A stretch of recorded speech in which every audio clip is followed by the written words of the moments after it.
Addressing an event today, Union Power Minister Piyush Goyal called the talks between the ministry and Coal India representatives a historic negotiation. Goyal said the 5-day strike of Coal India, which had yesterday entered its second day, was called off late last night after marathon talks with union leaders and assurance from the government that the interests of state-owned Behemoth and its employees will be protected.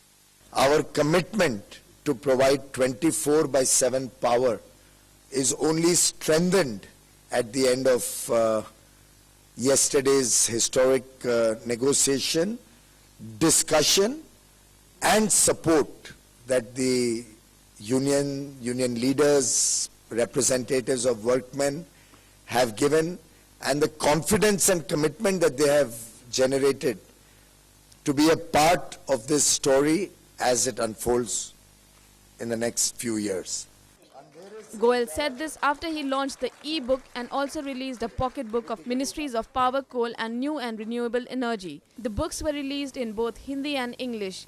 At the event, Goyal reiterated that BJP-led centre's commitment to provide 24/7 power supply to every corner of the nation at low costs. स्वास्थ्य की सेवाओं में भी कई किस्से आते हैं जहां हॉस्पिटलों में बिजली कम होने के कारण लोगों को समस्या होती है। इन सभी विषयों को और साथ ही साथ जो इलेक्ट्रिसिटी की डिस्कॉम्स हैं उनके जो बढ़ते हुए नुकसान है, 70,000 करोड़ का लगभग नुकसान हो रहा है बिजली की कंपनियों का, और ओवरऑल देखें तो 2.5 लाख करोड़ रुपए नुकसान एक्यूमुलेट हो गया है। इस सब का आखिर भुगतान और खर्चा उपभोक्ता पे पड़ता है। It is the consumer who pays for all these losses.